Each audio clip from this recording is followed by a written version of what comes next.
Primero te doy la bienvenida, le doy la bienvenida a todos.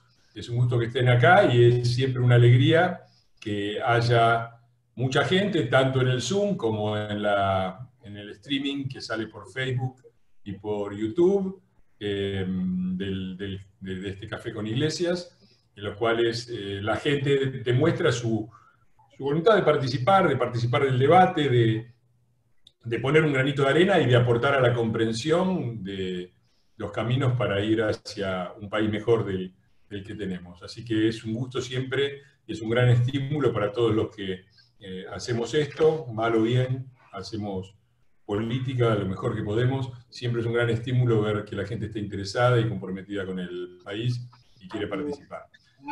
También te agradezco mucho, Soledad. Me imagino que te estamos robando un par de horas.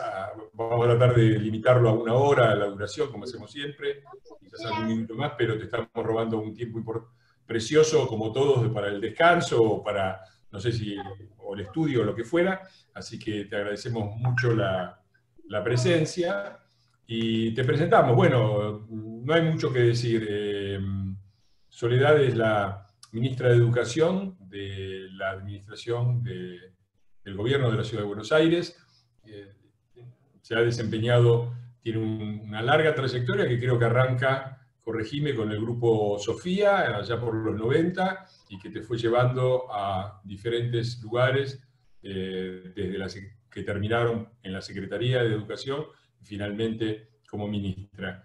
Me gustaría un poco que nos contaras un poquito eso, cómo fue que llegaste a ser ministra de la ciudad, y después te voy a hacer algunas preguntas más de actualidad, más referidas a tus posiciones y también a lo que se viene, es decir, la reapertura de a poco de una normalidad educativa que hemos perdido en estos meses. O sea, la primera pregunta es, ¿cómo es que llegaste a ser ministra de Educación de la Ciudad de Buenos Aires? Bueno, se cortó, parece, ¿no? Fernando, ahí estoy. Ahí volvió, ahí volvió. Ahí está, dale. Perdón, estoy con pésima internet. Fiverr no está haciendo lo que supo ser. Perdón, mil disculpas. Creo que volví a entrar justo para cuando me hiciste la pregunta de cómo llegué a ser ministra. Si me preguntaste algo antes, no llegué a escucharlo. No, está bien, arrancá por ahí. Pero mejor, decilo vos por ahí. Intenté describirlo yo, pero vos lo vas a decir mejor, seguro. Dale.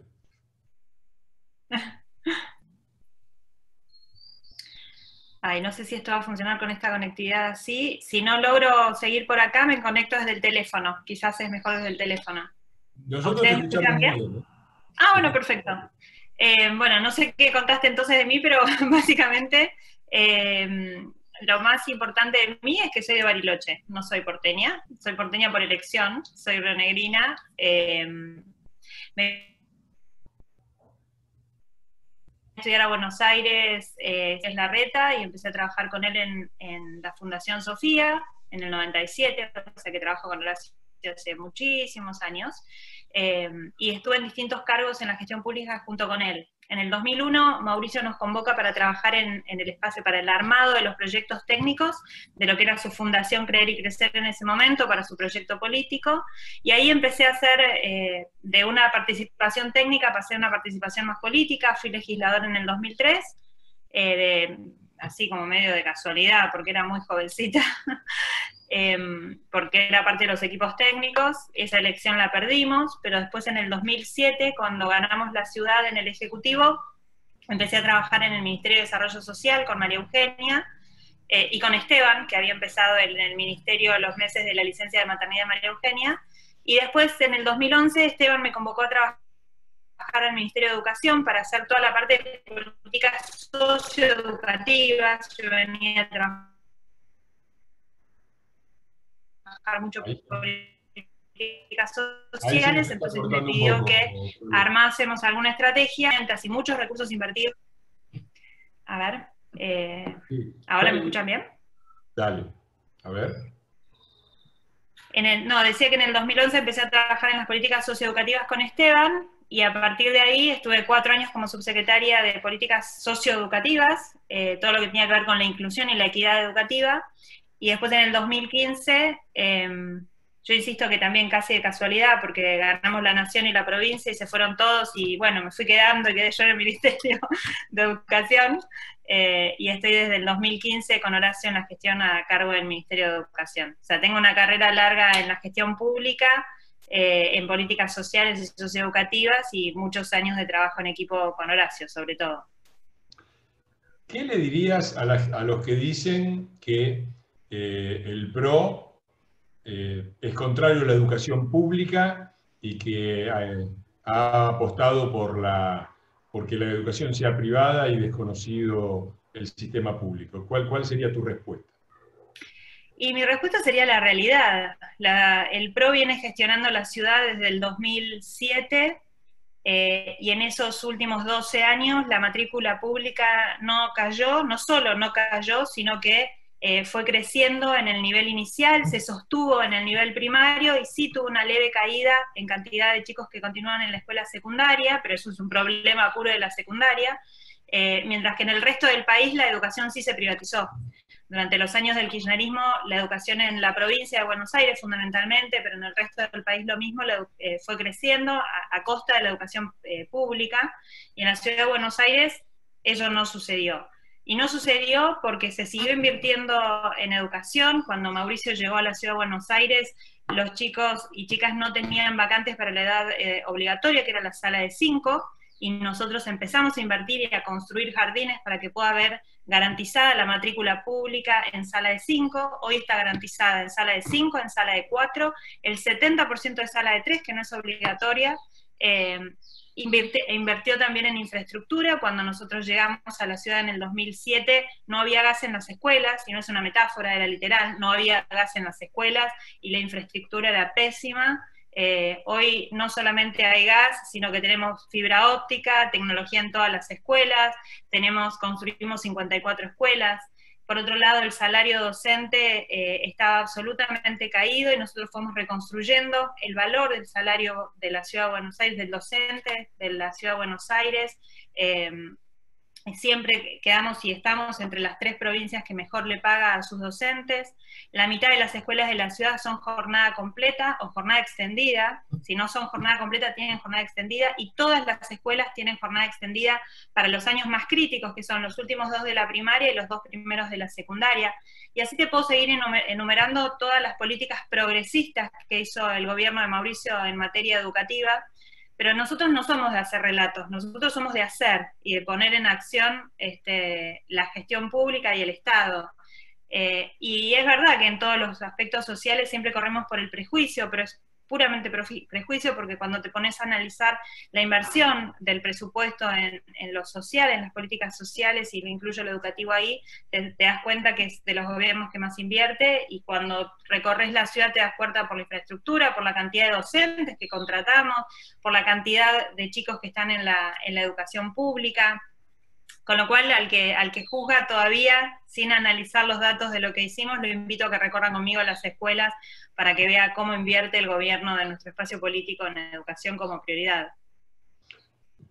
Bien, eso puede ser un panorama de la educación en la ciudad, pero en el país creo que no están dando bien la educación. Creo que el panorama uno puede modularlo por gobierno, pero en general es una tendencia. ¿Cuál crees vos, que tenés una expertise en la materia, que es el principal o los principales problemas que enfrenta la educación nacional y no logra resolver?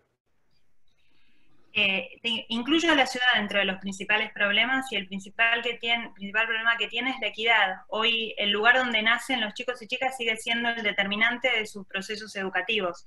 Hoy un chico que nace en una familia pobre tiene casi predestinado su trayecto educativo para que sea un trayecto educativo pobre también, y que seguramente no termine la secundaria y menos que vaya a la universidad.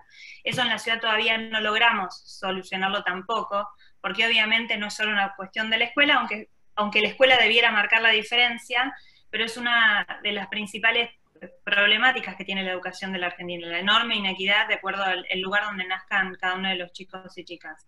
El otro problema enorme que tiene, y que no nos animamos a decir las cosas de frente, y que cuando uno intenta hacerlo de frente se lleva puesto como todas en todas las paredes, y tiene que ver que tenemos que dejar de hablar de aprendizaje para hablar de enseñanza. El problema no es de los chicos que aprenden mal y por eso le van mal en las evaluaciones nacionales e internacionales. El problema es que enseñamos mal. Y enseñamos a enseñar mal.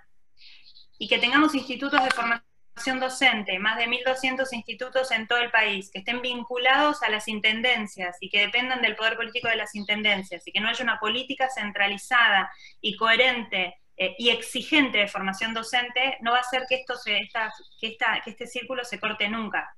Nosotros tratamos de dar esa discusión en la ciudad hay 29 institutos de formación docente, creamos la Universidad de la Ciudad, pero fue una discusión impresionante. Cuando hablábamos con las familias, obviamente... Efectivamente es un núcleo duro de la reforma educativa. ¿En qué estado está? Porque hemos visto mucho en los momentos en que subió la polémica, que era lo que se discutía, pero ¿cómo está ahora? ¿Dónde estamos? Mira, la verdad que esa discusión fue una discusión bastante hipócrita, como en general son las discusiones en materia educativa, donde hablan pocos que gritan fuerte y las grandes mayorías se quedan silenciosas. Nosotros con la Universidad de la Ciudad de Buenos Aires hicimos una encuesta en su momento y nos daba que el 80% de los porteños estaban de acuerdo con que creásemos una universidad para formar a los maestros. Sin embargo, lo que se veía y lo que vos escuchabas era en el Congreso, en la calle, en las manifestaciones, a un grupo muy politizado, muy violento y que gritaba muy fuerte, que lo único que defendía era el statu quo de los actuales 29 institutos de formación docente. Hoy lo que tenemos es creada la universidad, este año se lanzó ya hace unas pocas semanas la inscripción, empieza a funcionar el año que viene, la idea es que tengamos empezar por 4 carreras, una que tiene que ver con la formación de docentes de primaria, profesores de primaria universitarios, pero con especialización en tecnología, y 3 carreras que son trayectos formativos para los actuales docentes que están en servicio en la ciudad, pero para que puedan completar su formación para tener título universitario, y siempre especializándolo en las áreas no solamente prioritarias, sino también de vacancia, porque parece como una contradicción, pero las áreas más importantes que nosotros consideramos saberes prioritarios de cara a las carreras que luego son prioritarias en el mundo de la educación superior, para los puestos de trabajo que son prioritarios en las industrias más importantes de la ciudad, están vacantes. No conseguimos docentes ni de tecnología, ni de matemática, ni de ciencias, ninguno de los saberes ni de idiomas, que son los saberes prioritarios. Entonces estamos haciendo estos complementos desde la universidad para tratar de arrastrar y de atraer estudiantes en las carreras que para nosotros son importantes y hoy no tenemos suficientes docentes y los que tenemos quizás no están lo suficientemente formados. De hecho, un dato que para nosotros no es ni por poco positivo es que más del 60% de los docentes de matemática de las escuelas secundarias de la ciudad no son docentes. Son profesionales que ejercen la tarea docente, profesionales de carreras similares, pero que no son docentes. Entonces después cuando nos va mal en las pruebas de matemática, en lugar de mirar a los chicos por qué no aprenden, insisto, tenemos que empezar a mirar cómo estamos enseñando y quiénes enseñan. Y cómo aprenden a enseñar los que enseñan. Con lo cual, la parte de la universidad está arrancando y en los institutos hemos empezado un proceso de evaluación institucional, no sin pocas luchas, ¿no? Porque la verdad que entrar en los institutos es una discusión de política partidaria constante, no es ni siquiera de política educativa, es política partidaria, donde la izquierda ha tomado una fuerza muy grande, donde además el perfil de los estudiantes cada vez va teniendo un sesgo más claro, empiezan a estudiar la carrera docente, y esto es igual en todo el país porque se refleja también en las encuestas que hace el Gobierno Nacional, el Ministerio de Educación de la Nación.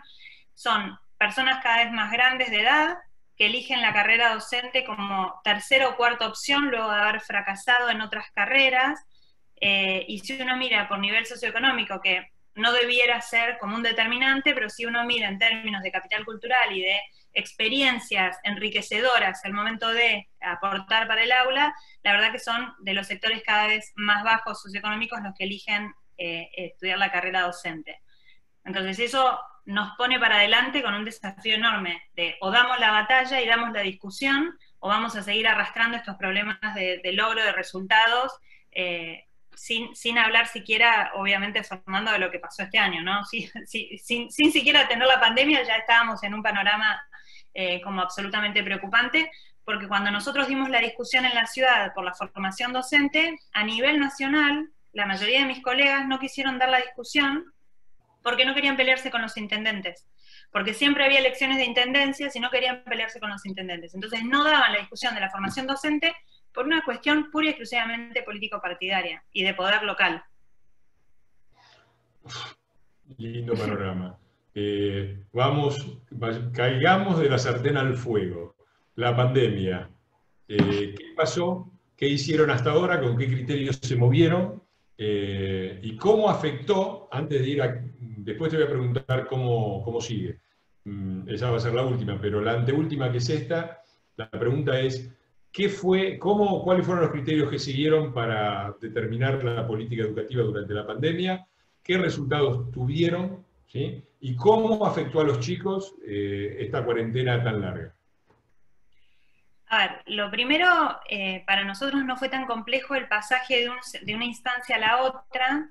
Al principio pensábamos que iba a ser un proceso mucho más corto, por supuesto, pero la ciudad estaba preparada para enfrentarlo porque hacía 10 años, de hecho este año se cumplieron los 10 años de la política de educación digital en la ciudad, con lo cual todos los docentes tenían computadoras personales, todos los estudiantes a partir de cuarto grado tenían computadoras uno cada uno, y en el primer ciclo nosotros habíamos dejado de repartir las computadoras porque las teníamos en las escuelas, con lo cual también desde las escuelas se estuvieron repartiendo las computadoras. El 80% de los estudiantes en la ciudad tienen conectividad a internet. El lugar más problemático son las villas, porque en las villas no están los cables, no está la inversión hecha para que las empresas puedan llegar con el cable, con lo cual si una familia quisiese pagar la conectividad no puede tampoco. Entonces los lugares más conflictivos eran las villas en términos de conexión, pero después el resto no solamente estaban los fierros para poder hacerlo, sino que estaban acostumbrados a trabajar en plataformas, estaban acostumbrados a trabajar atravesados por la tecnología, con lo cual al principio, en los primeros meses, fue fácil el salir de un día para el otro y arrancar. No nos costó arrancar, que eso es algo que en muchas provincias sí costó, y en muchas escuelas privadas de la Ciudad de Buenos Aires costó que pudiesen encontrarle la vuelta para empezar. O sea, hay una enorme cantidad de escuelas privadas, recibimos las quejas de todas las familias durante el primer tiempo, que les costó ponerse al día porque no estaban acostumbrados. Bueno, las escuelas públicas de la ciudad no solo tenían las herramientas, sino que estaban acostumbrados. Entonces, salir fue fácil. Rápidamente lo que definimos fue definir cuáles iban a ser los contenidos prioritarios, o sea, sabíamos que no íbamos a poder enseñar todo de esta manera, entonces definimos, bueno, ¿por qué contenidos tenemos que empezar y qué es lo que no se puede dejar de enseñar en este proceso? Y se desarrollaron contenidos impresos, cuadernillos, para llegar a aquellos chicos y chicas que no tenían acceso a conectividad, porque vivían en barrios de emergencia y no podían acceder a internet. Lo otro que definimos fue garantizar la prestación alimentaria. En la ciudad teníamos aproximadamente el 80% de los chicos comen en los comedores comunitarios, en los comedores escolares. Es una provisión que da el Ministerio de Educación, a diferencia de la mayoría de las provincias donde los comedores escolares tienen la provisión del Ministerio de Desarrollo Social. Nosotros en la ciudad depende de educación, con lo cual lo administramos nosotros, y pasamos a hacer una canasta nutritiva alimentaria que tenía todos los componentes. Veníamos hace 2 años trabajando en lo que era alimentación saludable, con lo cual tratamos de mantener también una canasta que fuera nutritiva, que no fuera solamente harina, hidratos, porque la ciudad tiene problemas de obesidad y sobrepeso muy grandes en los chicos. Y esa canasta se empezó a repartir cada 15 días en las escuelas y con los directivos, con los docentes y directivos de cada una escuela. Entonces, en ese momento de la entrega de la canasta, se aprovechaba para entregar cuadernillos y recibir tareas. Con lo cual, hubo durante todo este tiempo un seguimiento de parte de los docentes de forma virtual, y hubo también un acompañamiento de forma física, impresa, con los materiales que íbamos entregando en cada uno de los momentos de entrega de canasta nutritiva. El proceso se hizo demasiado largo. Nosotros creíamos que después del receso de invierno íbamos a poder volver a la presencialidad. Por eso hicimos el relevamiento de qué chicos habían dejado de tener contacto con la escuela durante la primera parte del año, porque creíamos que a la vuelta del receso podíamos hacer una política para volver a traerlos. Son estos famosos 6.500 que nos critican porque tenemos 6.500. Yo estoy contenta de que los pudimos contar, sabemos quiénes son, los fuimos a buscar y los empezamos a registrar, de que hay otras personas que todavía no saben ni siquiera cuántos son y quiénes son. Entonces, con ese relevamiento empezamos a trabajar en ir a buscar a cada uno de los chicos y chicas que las escuelas habían identificado que habían abandonado el contacto. Y la segunda mitad del año pusimos el foco, por un lado, en ir a buscar a esos chicos, buscar las instancias para no solo identificarlos, sino ir a buscarlos a las casas y poder encontrarnos con ellos de forma presencial. Y también fue en la segunda mitad del año donde empezamos a decir, la ciudad estabilizó su nivel de contagio, estabilizó la cantidad de contagios por día, la circulación, pese a que se estaban haciendo aperturas. Entonces dijimos, somos un espacio político que cree en la educación, que valora la educación, y no puede ser que sigamos haciendo aperturas de otras cosas que no sean las escuelas. Las escuelas tienen que abrir, y ahí fue cuando empezó la discusión con Nación para poder empezar a recuperar espacios de presencialidad, donde lo primero que pedimos fue algo tan básico como que nos dejen hacer apoyo escolar. No decíamos volver a clase, decíamos déjennos hacer apoyo escolar para reforzar aprendizajes, y déjennos usar las escuelas, sobre todo las que están en villa, porque las escuelas tienen toda fibra óptica. Todas las escuelas de la ciudad tienen fibra óptica y tienen wifi en todas sus aulas. Entonces, lo primero que pedimos es déjennos que los chicos que no tienen conectividad vengan a tener las clases sincrónicas en la escuela, o que vengan a tener apoyo escolar, o que puedan hacer la tarea en la escuela. Y bueno, no. ¿Por qué crees que le dijeron que no? ¿Por qué le dijeron que no? ¿Cuál es tu suposición? Para mí se mezclaron varias cosas. Primero, que ellos se sentían y se sienten muy cómodos en un esquema donde manejan todo con un joystick desde el nivel central, donde ellos tienen el poder de decisión y arbitran lo que cada una de las provincias puede ir haciendo o no. O sea, tienen un concepto del federalismo. Sergio federalismo. Massa, si puedo decirlo. Bueno, claro, tienen un concepto del federalismo un poco reducido. Se apoyaron mucho en el decreto del presidente que estableció el ASPO para argumentar que no, todo porque el decreto lo establece, el decreto lo establece. Entonces, por un lado, esta voluntad y esta vocación, si querés, ideológica, de conducir todo desde un joystick central y tener ellos la botonera. Lo segundo, me parece que CETERA tiene una influencia demasiado fuerte sobre el Ministerio de Educación de la ciudad. CETERA está gobernando el Ministerio de Educación y toma las decisiones de política educativa, y se vio condicionado Nicolás en el momento que los sindicatos vieron que nosotros queríamos volver y que Nicolás estaba generando algunos espacios para habilitarnos, se pusieron, y entiendo que lo han presionado. Y lo tercero, me parece que también jugó mucho que no querían que la ciudad fuese la primera en volver, y que la provincia no pudiese, porque nos repitieron muchas veces cuando volvimos finalmente, nos repitieron mucho que quede claro que el que vuelve primero no es el que más prioriza la educación. Como si o sea, nosotros no estábamos buscando ser los campeones de la defensa educativa, o sea, nosotros queríamos volver a clase porque los chicos estaban hechos pelota y necesitaban la escuela como un lugar que todos los especialistas nos marcaban que era el único lugar que podía empezar a sanar todo lo que nos había destruido los meses de aislamiento.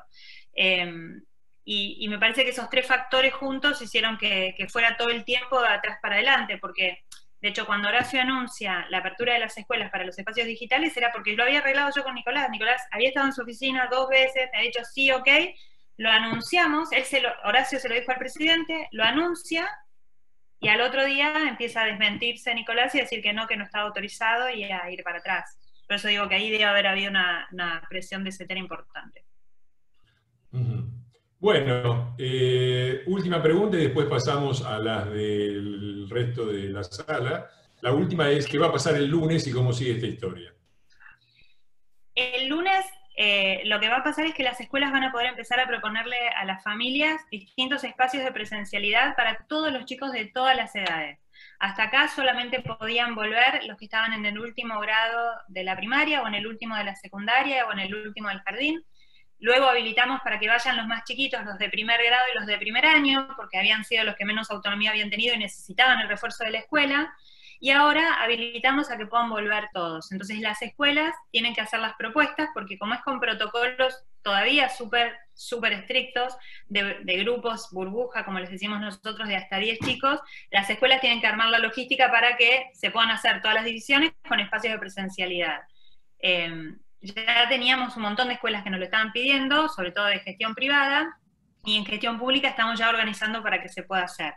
Con lo cual, no es que van a venir a tener clases y se van a reemplazar lo que estaban haciendo a distancia, de forma remota, por Zoom o por la plataforma que usaran, sino que se va a complementar ese espacio con un espacio donde los chicos van a poder encontrarse, van a poder tener una actividad lúdica, recreativa, donde van a ir. Yo siempre pongo el mismo ejemplo. los chicos me pasó en 2 jardines que fui a visitar en estos días, cuando abrían, que las maestras me contaban que las mamás les decían que los chicos, cuando les dijeron que podían volver al jardín, les decían que ellos pensaban que la maestra no estaba más, que la maestra se había muerto, que el jardín había desaparecido, porque en el imaginario de un nene chiquito, una enfermedad que te prohíbe salir a la calle, que te prohíbe ver a tus abuelos, que te prohíbe ver a tus amigos, que te inhibe de...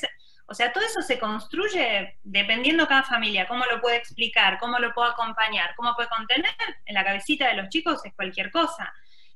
Con lo cual para nosotros es importante que todos puedan volver y estar en su escuela, en su espacio.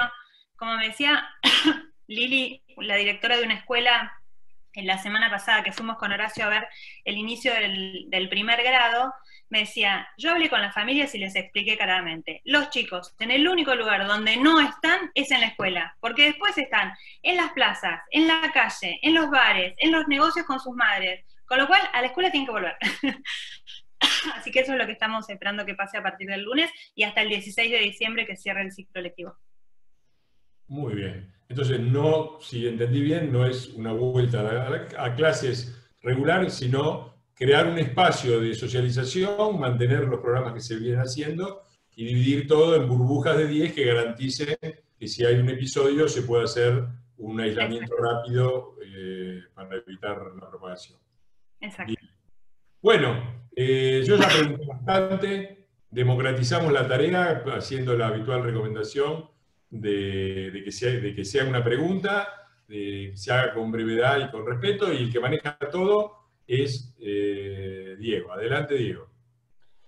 Bueno, muchísimas gracias, Fernando, y a Soledad. Abrimos la ronda de preguntas y el primero de todo es Emanuel Pedraza.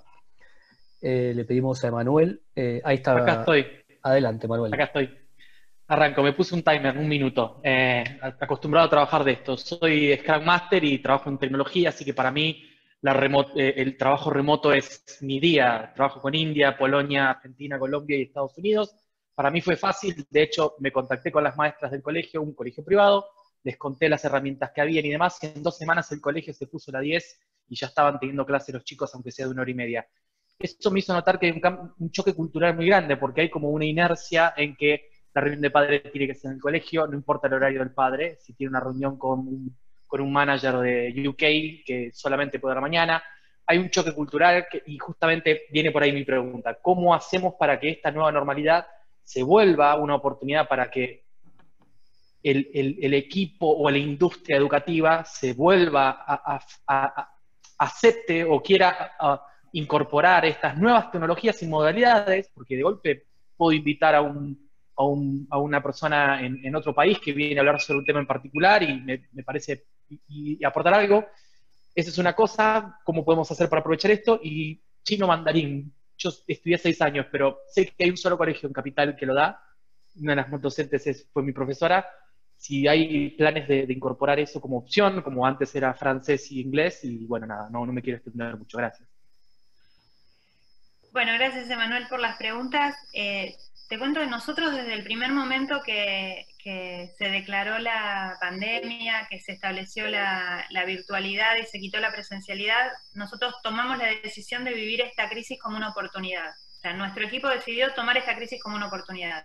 Y empezamos a mirar en cada una de las áreas del ministerio cómo podíamos hacer para aprovechar las ventajas enormes que se abrían con todo este proceso. Perdón, hay un grillo que está afuera.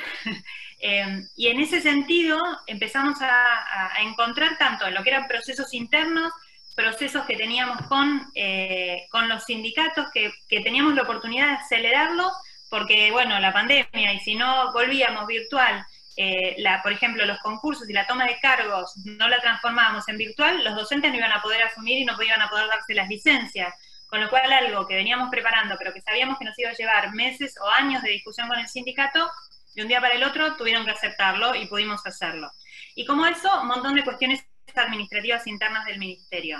Luego, con los docentes lo que nos pasó es que ellos mismos empezaron a pedir que les siguiéramos dando herramientas de capacitación, porque si bien sabían administrar algunas plataformas, tenían el plan de educación digital en las escuelas, supone que haya un facilitador digital en cada escuela que acompañe al docente de grado para ayudarlo a incorporar la tecnología en las escuelas de gestión estatal.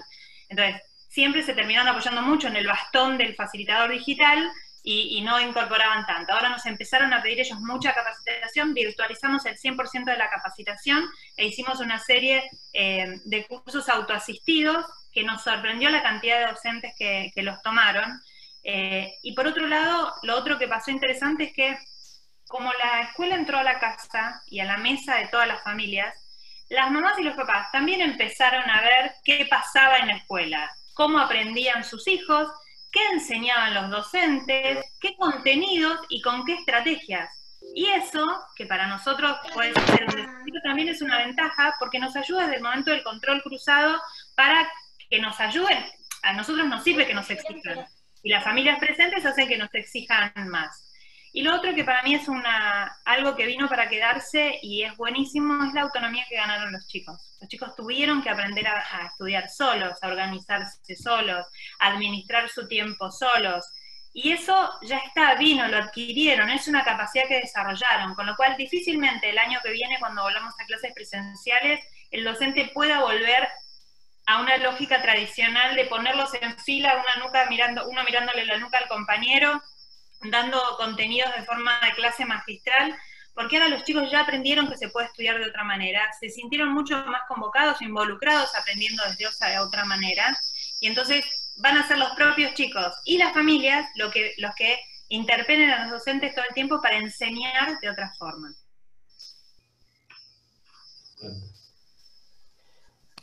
Muy bien, muchísimas gracias. Tenemos a Alicia, si se puede apagar el micrófono.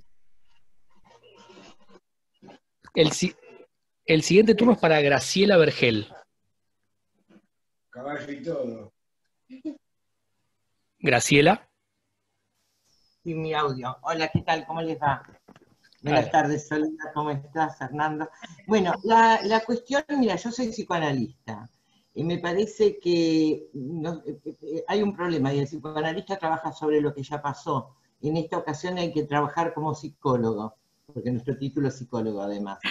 Y ahí me parece que hay una cuestión muy importante, que es lo que te quiero preguntar. Al final estoy escribiendo yo, porque no veo que se esté hablando del tema. Las consecuencias emocionales en los chicos chiquitos y en los adolescentes van a ser y están siendo terribles, realmente terribles. No sabemos cuánto va a quedar de traumático de esto, porque eso se ve con el tiempo, pero ya son terribles. En las conmociones que vos contaste una, pero hay muchas de esas, muchísimas de esas. Chicos tristes, deprimidos, bueno. La pregunta concreta, ¿está trabajando un equipo tuyo por lo menos en Capital, no creo que en otros lugares muchos estén trabajando, con las cuestiones emocionales del registro de todo esto?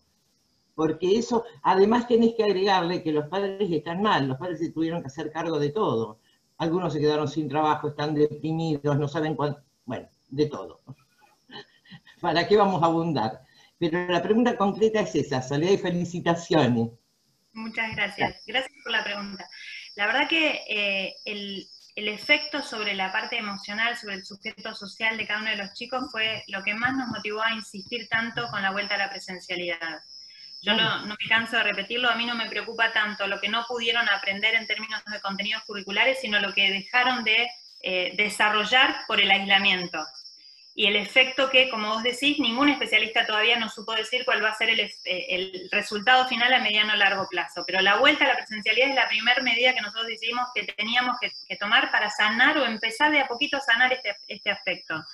Nosotros lo que estamos haciendo, venimos trabajando desde principio de año con la Fundación INECO de Facundo Manes, haciendo un análisis desde la neurociencia y de investigaciones con ellos, con sus equipos, qué es lo que le está pasando a los chicos, cómo lo están viviendo y cómo podemos encarar el trabajo para solucionarlo. Con lo cual, te respondo que sí, que estamos trabajando junto con ellos y con el equipo los equipos de orientación escolar, que son los profesionales que están acompañando a las escuelas, viendo qué estrategias podemos tomar ahora y en la vuelta a la presencialidad en el mes de febrero. Lo que nosotros les pedimos ahora a todas las escuelas cuando empezaron a armar sus propuestas de presencialidad tenía que ver con ayuden a los chicos a poner en palabra lo que les pasó. Digo, no empiecen a dar matemáticas, no empiecen a dar prácticas de lenguaje.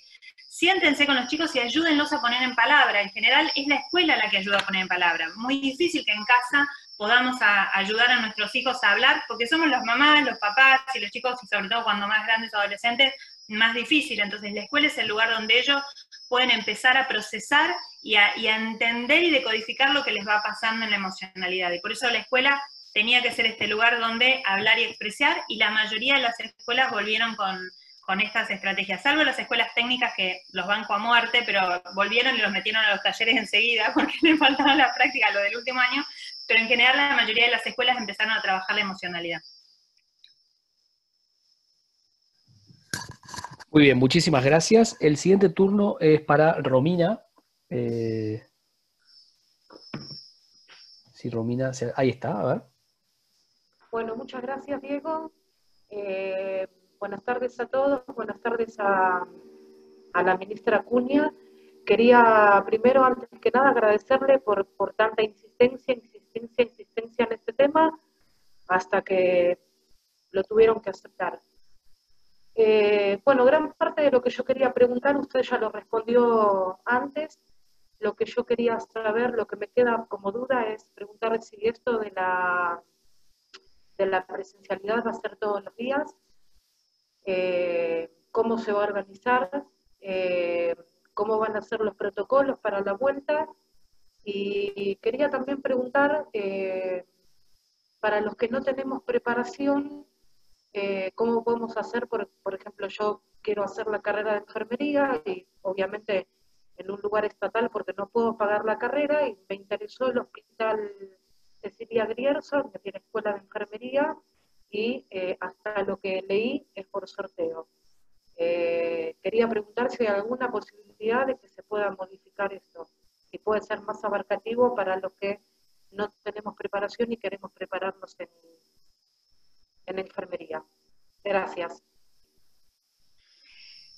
Bueno, a ver, los protocolos en esta etapa, vamos a hablar de lo que queda de noviembre y diciembre, son en grupos reducidos de a 10, con horarios de entrada y de salida bien marcados y diferenciados entre los distintos grupos.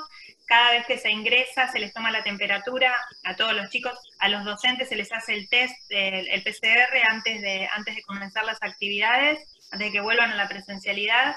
Después cuando ingresan a la escuela siempre a todas las personas se les toma la temperatura, se pone alcohol en gel, se limpian los pies y pueden ingresar. Están en burbujas, separados en grupos, que tienen un solo docente, ese docente no comparte con otras burbujas. En cada escuela hay un área de aislamiento, entonces si hay algún chico o un docente que presenta síntomas estando en la escuela, se aísla, se convoca al SAME, a la familia, se sigue luego desde el Ministerio de Salud.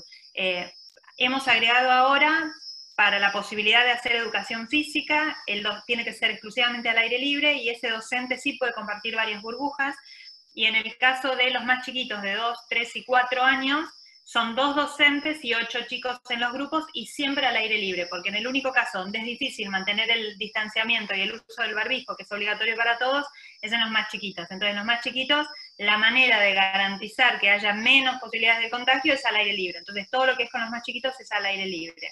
Pero esto es en este periodo. La intención es que en febrero, cuando volvamos, queremos volver antes, queremos volver el 17 de febrero, ganar 2 semanas al calendario escolar, y queremos que esa vuelta sea de forma presencial 100%. Nos arriesgamos a pensarlo y estamos trabajando en ese escenario porque hoy tenemos la evidencia de los países europeos que lo están logrando, y las escuelas, en el caso de Europa, no son focos de contagio, y las escuelas están siendo priorizadas pese a los rebrotes y pese a no tener la vacuna aún, y ellos siguieron con las escuelas abiertas. Y los especialistas están marcando que es más seguro que los chicos estén en la escuela cumpliendo pautas de distanciamiento que estén en la plaza, donde no hay ni pautas de distanciamiento, ni de higiene, ni siquiera están aprendiendo. Entonces, nosotros queremos ese escenario, estamos trabajando para llegar a ese escenario, pero si las condiciones sanitarias no lo permiten, vamos a ir a un modelo mixto o blended, como se llama, que supone ir algunos días presencial y algunos días dejarlo y seguir trabajando de forma virtual. Ese escenario que lo estamos organizando, lo estamos proyectando, estamos trabajando con las plataformas, con la capacitación, con la definición de contenidos, lo estamos armando por las dudas, pero no es el escenario al que nosotros queremos ir, porque nosotros sabemos que que haya chicos que tengan que quedarse en casa algunos días a la semana supone que alguien de la familia no salga a laburar. Y en general es la mujer, en general es la mamá de la casa la que no sale a trabajar para quedarse al cuidado de los chicos. Entonces, por una cuestión de economía con perspectiva de género y porque la ciudad necesita ponerse en marcha desde la economía, nosotros queremos ir a un modelo presencial que además tenemos evidencia de que es posible. Entonces, el año que viene sería distinto, a partir de febrero. Y respecto a la Cecilia Grierson, es un instituto terciario que depende del ministerio. Tiene por sorteo porque tenemos una limitante de vacantes solamente, porque la verdad que es una carrera muy demandada, que para nosotros es una de las carreras prioritarias dentro del gobierno, porque hay mucha demanda de parte del sistema de salud. Entonces, como hay no hay pocas, la verdad que son muchas vacantes, pero tuvimos que hacer 2 sedes, hay un anexo en Barrio 20, en Villa 20, y otro ahí atrás del Hospital Durán. Pero igualmente hay mucha más gente que quiere estudiar la carrera, entonces por ahora no podemos ampliar las vacantes, entonces el sistema más justo es el del sorteo. Muy bien, muchísimas gracias. Perdón, te invito a que igualmente entres en la página del Ministerio de Educación porque hay más de 20 institutos terciarios y centros y otros 50 centros de formación profesional que tienen una enorme cantidad de carreras que estamos ofreciendo para que puedas mirar y trayectos formativos que quizás te interesen para que puedas estudiar e insertarte laboralmente desde un mejor lugar. Perdón, ahora sí, seguimos y le damos la palabra a Gisela Castro. Gisela, por favor. Ahí está. Listo, Adelante. muchas gracias. ¿Qué tal? Bueno, buenas tardes a todos y en particular al diputado y a la ministra. Realmente hay muchas cosas para decir, pero bueno, por un lado, volviendo a la historia, soy médica. Una cosa que es cierta es que desde que ustedes empezaron en la Ciudad de Buenos Aires, tanto los docentes como los médicos empezamos a mejorar nuestros ingresos, empezó a mejorar todo esto. Y eso se notó en la gestión. Pero el punto más importante es que al mismo tiempo tengo hijos que en su momento fueron a la escuela primaria y llegaban llorando, diciendo que les decían que les iban a cerrar las escuelas públicas porque las maestras. ¿Cómo se hace para controlar todo esto, todo este adoctrinamiento que surge desde las escuelas, que realmente para mí es tremendo, porque que un chico de 4º grado llegue llorando desesperado, porque me dijeron que en ese momento era Macri, me va a cerrar la escuela, ¿cómo se controlan esas cosas? ¿Cómo se controla el adoctrinamiento? ¿Cómo se puede hacer para controlarlo de alguna manera con los chicos? Porque realmente es terrible. Y por el otro lado, el tema de exigir el perfeccionamiento continuo. Nosotros cada 5 años tenemos que presentar nuestro propio currículum actualizado y dar un examen. Entonces, me parece que es importantísimo eso, porque los chicos tienen que salir con una buena formación. Gracias desde ya. Empiezo por la última, que es la parte de la buena noticia. La primera es más compleja, pero la última parte de tu pregunta sobre la capacitación continua, nosotros venimos trabajando en los últimos 4 o 5 años para transformar la capacitación continua y aumentarla. Pasamos de 20 horas anuales que tenían obligatorias de formación los docentes a 100 horas. Hoy un maestro de primaria de gestión estatal de la ciudad tiene 100 horas de capacitación al año. 100 horas equivale a decir 2 horas y media de capacitación por semana. No hay casi ninguna profesión que tenga ese tiempo de formación continua como tienen los docentes de la ciudad desde los últimos 4 o 5 años. Y cambiamos los puntajes, el sistema de puntajes obligando a que tengan que renovar, porque lo que nos pasaba era que cumplían todos los cursos de capacitación, llegaban al puntaje máximo y no seguían capacitándose. Entonces, luego los primeros 10 años de carrera llenaban todos los puntos y no se volvían a capacitar. Entonces lo que hicimos es ponerles fecha de vencimiento. Entonces, vos los conocimientos te los quedás, obviamente, no es que vence tu conocimiento, pero sí el tiempo de tu capacitación. Entonces, ahora tenés que renovar los cursos de capacitación para que el puntaje siga vigente. Entonces, eso fue un incentivo a que sigan formándose aún con antigüedad en el sistema. Sobre la primera parte, la verdad que es muy complejo. La raíz de lo sobreideologizado y de la militancia política en las aulas, la raíz está en la formación docente. La raíz está en cómo enseñamos que es un docente. La raíz está en lo que se define como perfil de un docente en un instituto de formación docente. Y por eso yo insisto con que la gran discusión tiene que ser en cómo enseñamos a enseñar, porque un docente que aprende bien sabe que lo que tiene que hacer es enseñar a pensar, no decirle a los chicos qué pensar. Entonces, la raíz está en el instituto. Ahora, más allá de la raíz, porque eso es largo plazo, ¿cómo hacemos en el corto mediano plazo?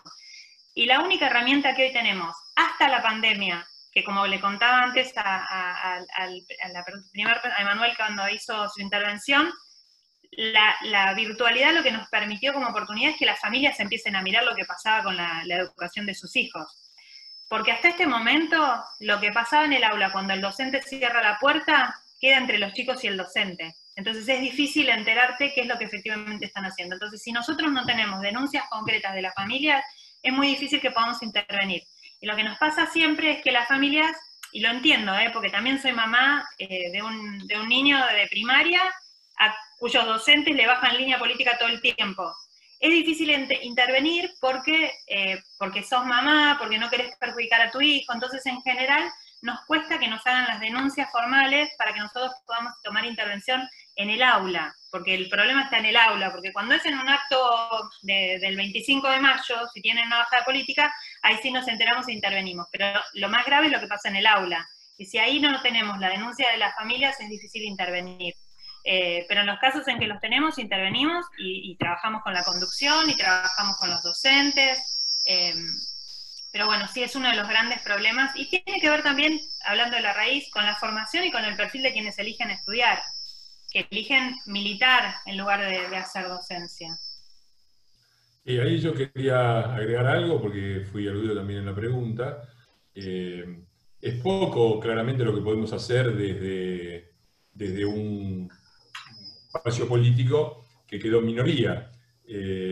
Pero yo he presentado un proyecto de crear a nivel nacional un organismo, más bien un cargo de defensor de la pluralidad educativa, que probablemente no tenga las capacidades, porque se trataría de una oficina muy pequeña, muy económica, que no incremente mucho el gasto, pero que tenga funciones en algunas cosas que son muy evidentes, quizás no en el día a día del maestro, que es tan complicado, porque el límite entre defender la pluralidad educativa y restringir la libertad académica es finito, es delicado y es complicado. Pero, por ejemplo, para poner un ejemplo de los cuadernillos, no puede ser que desde los ministerios se editen unos cuadernillos que traen toda una serie de distorsiones de la verdad histórica, de los hechos, un sesgo ideológico muy marcado. Eso sí podría ser perfectamente controlado y evitado desde un cargo de un ombudsman, un defensor de la pluralidad, ¿no? Como ahora, que también veo con alarma que el ministro de Educación de repente salen con toda una serie de mensajes partidarios desde el Ministerio de Educación, como si Néstor Kirchner fuera un héroe nacional y no una figura política respetable, pero que de ninguna manera puede ser incluido en los mensajes que se dan directamente desde la cátedra.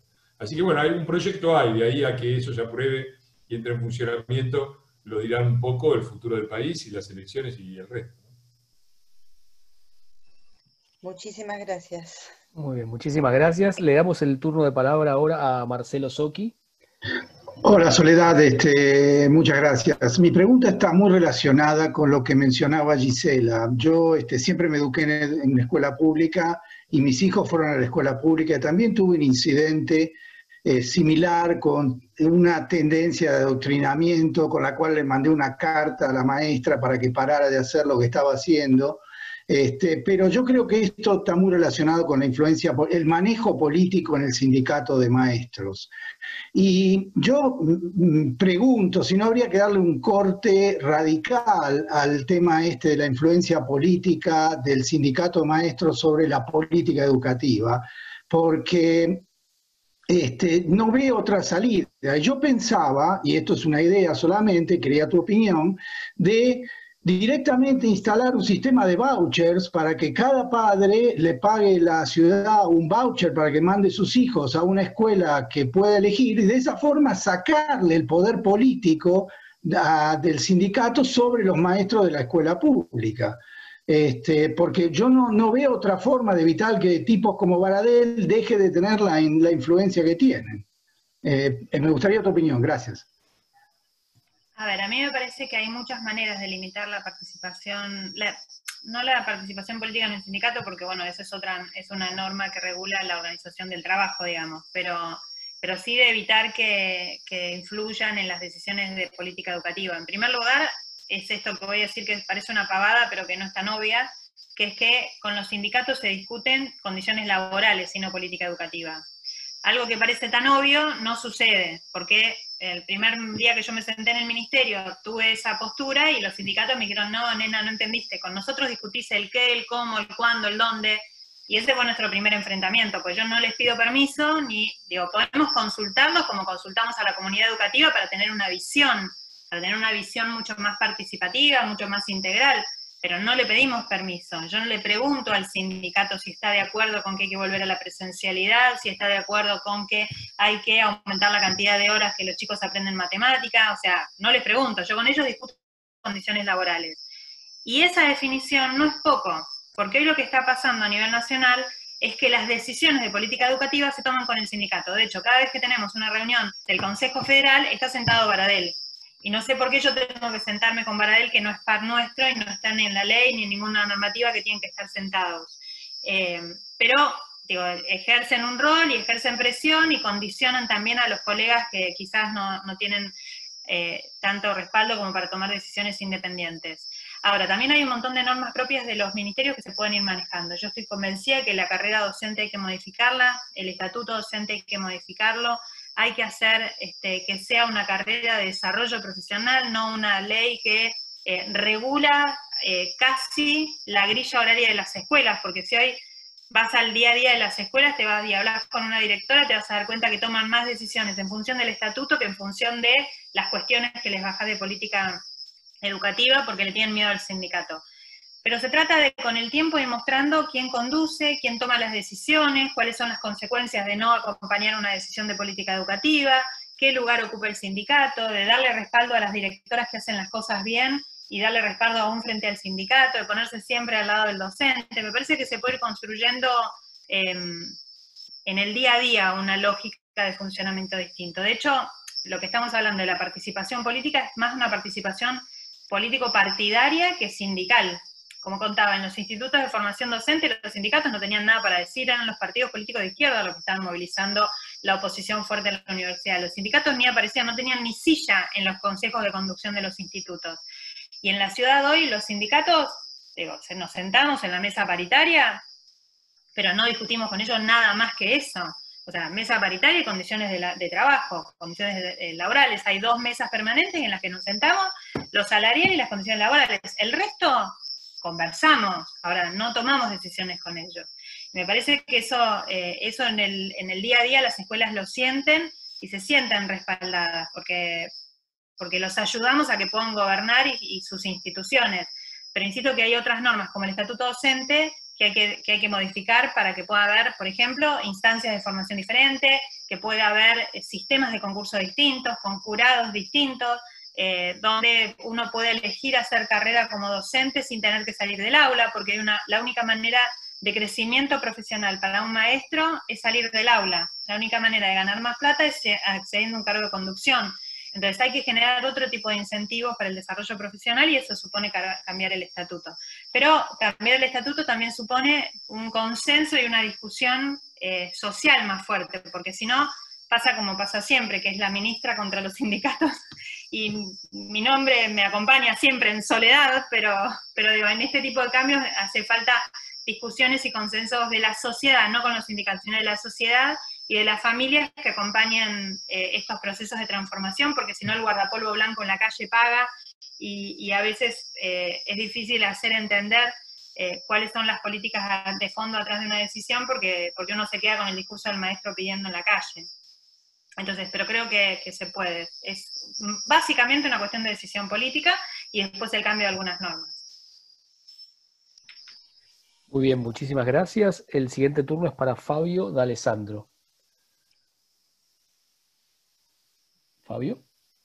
Hola, ¿sí? ¿Me escuchan? Sí, sí. ¿Qué tal? Bueno, buenas tardes. Buenas tardes también para Soledad y para Fernando.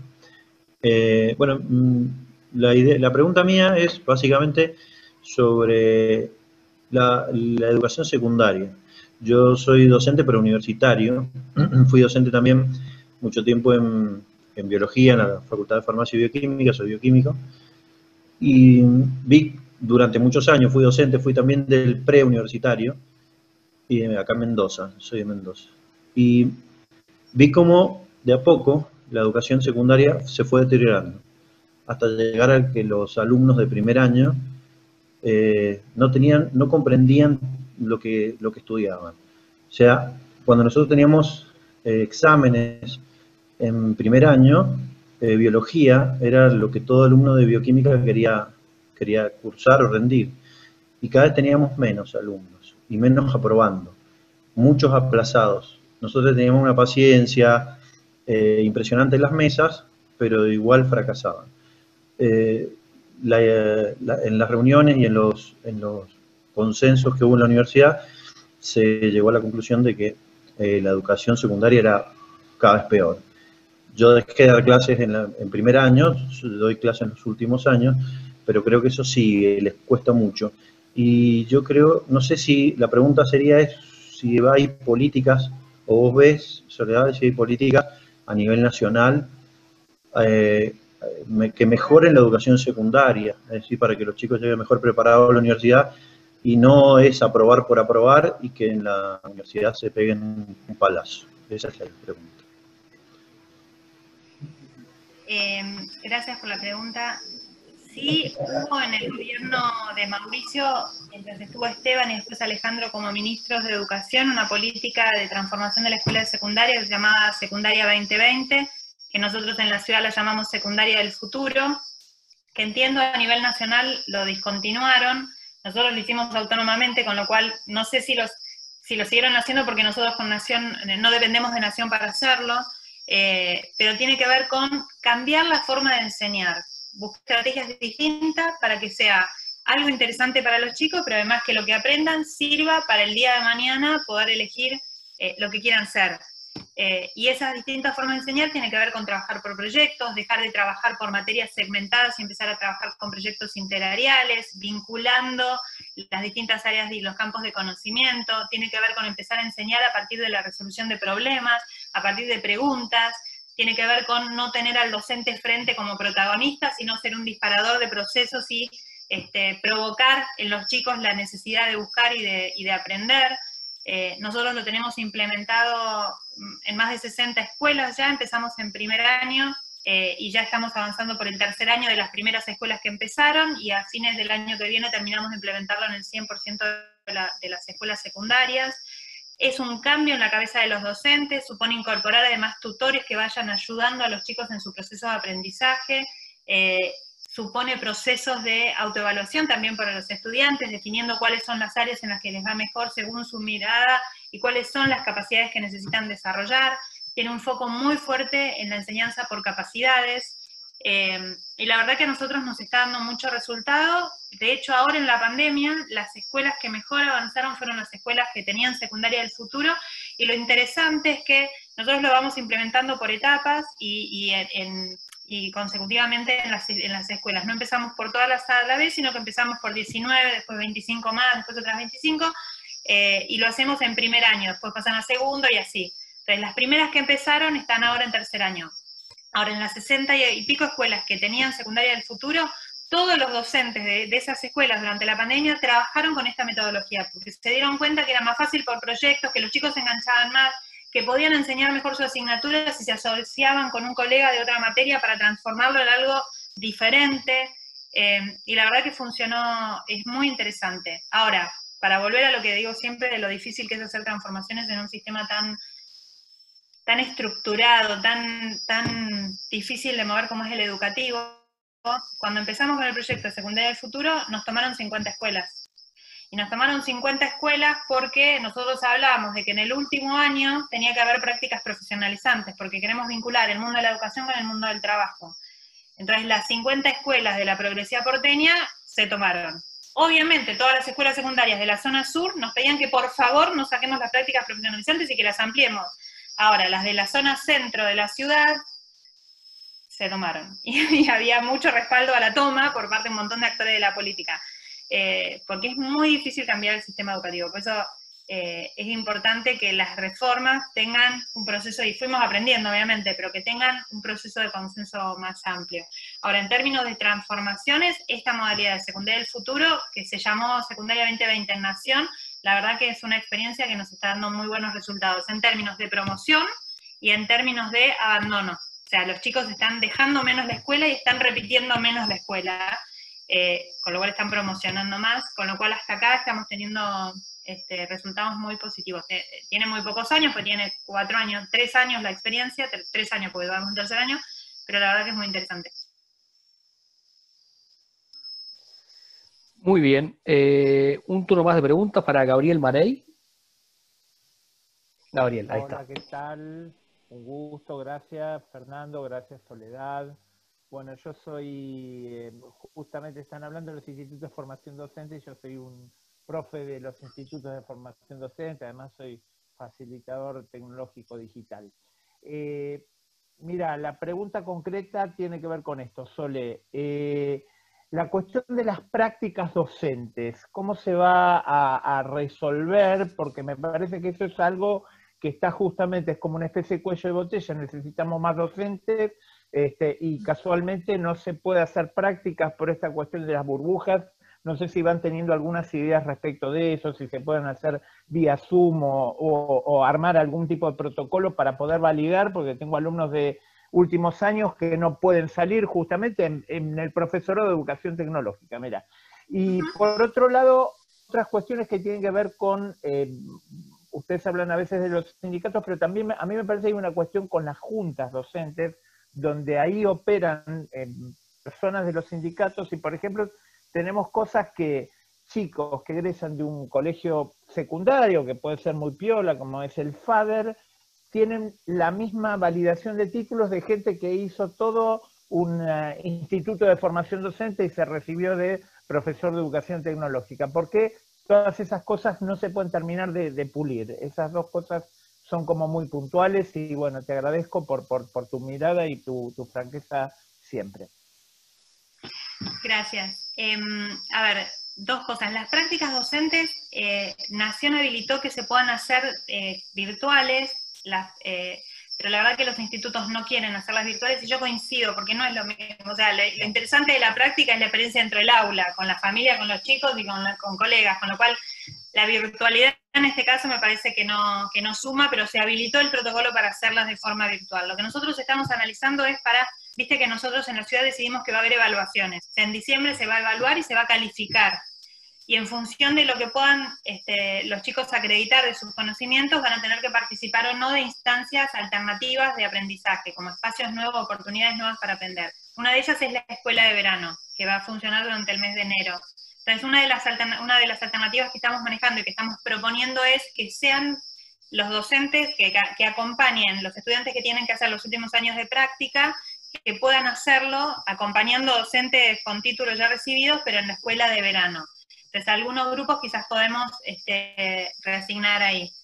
Se atrasó demasiado la vuelta, porque la verdad que nosotros lo que habíamos propuesto es que también puedan empezar a hacer las prácticas ahora en la vuelta a la presencialidad, pero la verdad que estamos en noviembre, articular, que puedan ir y que sea significativo para el estudiante, la verdad que es muy difícil, ¿viste?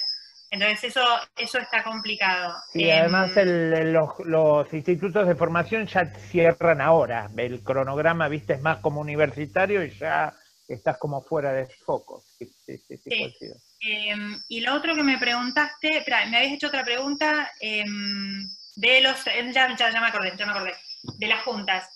En realidad las juntas se eliminaron con la ley de juntas. Lo que pasa en técnica, porque esto sigue pasando en técnicas, no es tanto por la existencia de la junta, porque ya te digo que se eliminaron con la ley y se armó otro esquema, sino que lo que pasa es que se trabaja todo con el 66L del estatuto. O sea, lo que hacen es ingresar a los estudiantes con el 66L, pasa en las técnicas. Lo estamos hablando con los equipos de educación técnica de las escuelas técnicas. La FADER es una escuela técnica. Entonces entran los egresados de las escuelas técnicas como docentes a través del 66L, el artículo 66L. Entonces, por ahí es que equivale a un docente, pero te lo hacen entrar el rector. Pero pasa solamente con los egresados y en general pasa en las escuelas técnicas. Pero tenés razón que hay que regularlo, tenemos que trabajar en esa línea. También pasa que tampoco hay tantos docentes recibidos en estas materias. Si sos docente de formación tecnológica, sabes que no hay tantos estudiantes, entonces no tenés tantos egresados, entonces siempre caes, viste, en un círculo medio vicioso. Terminás tomando el estudiante porque no tenés docentes, pero bueno, pero es un punto que tenés razón, hay que trabajar. Una más, Diego, y vamos al cierre, que ya estamos abusando del tiempo de la ministra. Sí, perfecto, y vamos a aprovechar, si te parece, la última pregunta para darle la palabra a María José Navajas, que creo que tuvo algo que ver con el grupo de padres organizados, del cual me declaro firmante de esa carta. Así que, María José. Bueno, muchas gracias, perdón, me anoté mal, entonces no me da la... pero bueno, rapidito, para no abusarme. Tenía varias cosas, pero bueno, agradezco un montón todo lo que explicaste, además varias de las cosas que iba a preguntar ya las fuiste respondiendo, así que concreto. Primera infancia, algo que te habíamos pedido también. Entiendo que el compromiso es vuelta a la presencialidad 100% para febrero. Ahora, si hay que hacer, digamos, un mixto o priorizar una cosa con otra, entendemos, y esto lo planteo, que primera infancia tiene que tener prioridad por 2 razones, 3 por lo menos. Son los que menos se contagian, los que tienen síntomas más leves, no son los supercontagiadores que dijeron al principio de la pandemia, y son los que necesitan sí o sí la presencialidad. El Zoom no existe para la primera infancia, hasta los primeros grados, digamos, de la primaria. Entonces quiero saber si en el caso de que tengamos que ir a algo mixto, digamos, híbrido semipresencial, ¿cómo va a ser el criterio? ¿Qué se va a priorizar? Mira, siempre es la pregunta que me resulta más incómodo contestar, porque yo soy una fanática de la primera infancia, o sea, trabajo y es el nivel al que más cabeza le he puesto, que más inversión hemos hecho en términos de infraestructura, de capacitación, de cambio del modelo pedagógico, o sea, soy una fanática de la primera infancia. La verdad que el problema que tenemos con la presencialidad en primera infancia es más de la ciencia que desde la educación, porque es una discusión que tengo con el ministro de Salud todos los días, porque viste que hay papers que dicen una cosa y hay otros que dicen todo lo contrario, y esto lo hemos aprendido en la pandemia, que tenés un paper para justificar lo que quieras, porque a nivel científico se han escrito tantas cosas, que el barbijo sí, el barbijo no, que eso contagia, no contagia. La verdad es que ayer lo hablé justamente con Quirós antes de la conferencia de prensa donde anunciamos, y hay una última publicación que habla del bajo nivel de contagiosidad de los niños, pero a partir de los 6 años. A partir desde que nacen hasta los 5, sigue habiendo más documentación que respalda que tienen una carga viral más alta, con lo cual, si bien es cierto que ellos, si se contagian, la enfermedad es más leve, sí contagian, y contagian más fácil. Entonces, esto hasta acá, lo que nosotros venimos hablando con el ministro de Salud y la postura de nuestro ministro, de nuestra autoridad sanitaria, que es el ministro de Salud. Entonces, nosotros vamos a insistir, como insistimos y volvemos ahora, para que por lo menos 2, 3, 4 y 5 puedan tener algún tipo de actividad. Maternal es mucho más difícil, hasta 2 años es como muy, muy, muy difícil de pensar un esquema, pero vamos a trabajar para que sea, obviamente, porque yo entiendo sobre todo, no solamente la cuestión de la estimulación que necesitan los chicos, sino también la autonomía que necesitan las mujeres para poder salir a trabajar. Ahora, la verdad que es una definición que viene desde la ciencia de la salud, no es una definición nuestra educativa, o sea, yo soy un pájaro carpintero en la cabeza del pobre Quirós, porque lo vuelvo loco, diciéndole todo el tiempo, como tirando, para insistirle para un poquito más, pero con maternal y con chicos hasta 5 años, todavía no tenemos él no tiene la certeza científica de que sea algo seguro para hacer, no para los chicos de vuelta, sino para los docentes fundamentalmente. Y entre ellos, y lo que los chicos pueden llevar a la casa, y las familias y las personas de riesgo que pueda haber en la casa de cada uno de los chicos y chicas. Con lo cual, no te puedo asegurar que cuando volvamos lo prioricemos, porque no va a depender de una política educativa. Si depende de una decisión educativa, claramente se prioriza. Ahora, esto hasta acá es una decisión de política sanitaria, fundamentalmente. Que me hago cargo, porque soy parte de un gobierno, me hago cargo, la tomamos juntos, firmo conjunto con él las resoluciones, pero la razón es de las ciencias médicas, no de las ciencias de la educación. Bueno, tomo la palabra para cerrar. Creo que fue una exposición muy interesante, brillante, que abarcó un montón de aspectos y de inquietudes muy razonables, porque estamos atravesando un periodo a la vez muy difícil y al mismo tiempo muy incierto, donde no terminamos de saber dónde estamos parados en casi nada, ni en lo económico, ni en lo político, ni en lo educativo, y por lo tanto tenemos más preguntas que respuestas. Bueno, yo me alegro mucho, te agradezco de nuevo, Sole, la presencia, me alegra mucho el nivel y el interés demostrado, porque me parece que fueron preguntas muy inteligentes, muy puntuales, muy relacionadas con la temática que estábamos tratando, y sobre todo te agradezco la cordialidad, la buena disposición, y el ponerte a dar todas las explicaciones del caso. Y nada, te lo agradezco de nuevo, me parece que tu gestión es seguramente de las más interesantes en el ámbito de la ciudad. Y nada, creo que, no sé si querés cerrar con algo vos.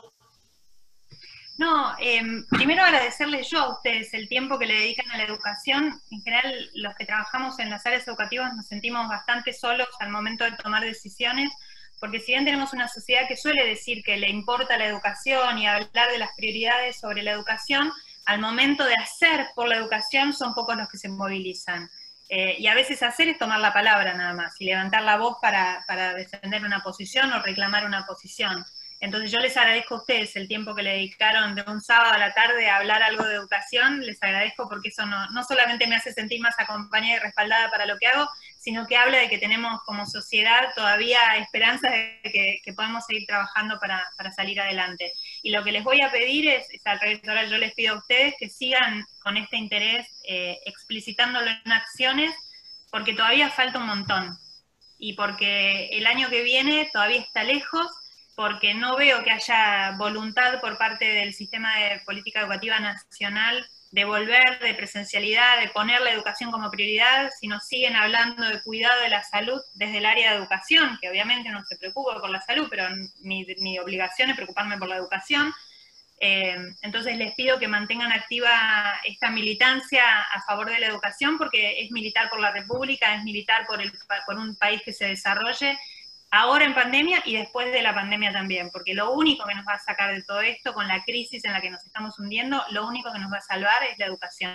Entonces les pido que nos sigan acompañando, pero no desde la vocación, sino poniendo en acción esta mirada y esta prioridad sobre lo que es la educación. Muy bien, gracias, y cerramos como siempre, cerramos el café, abriendo los micrófonos y agradeciendo y aplaudiendo a la expositora. Gracias. Gracias. Gracias. Muy bueno. Excelente. Excelente. Te banco a los tiros. Genial. Gracias. Totalmente. A muerte. Fernando. Gracias, Fernando. Gracias, Fernando. Gracias. Gracias. Gracias, Fernando. Gracias a todos. Un placer. Gracias, Soledad. Gracias, Fernando. Y Diego. Diego también. Muchas gracias. Gracias, Diego. ¿Por qué peleas a todos?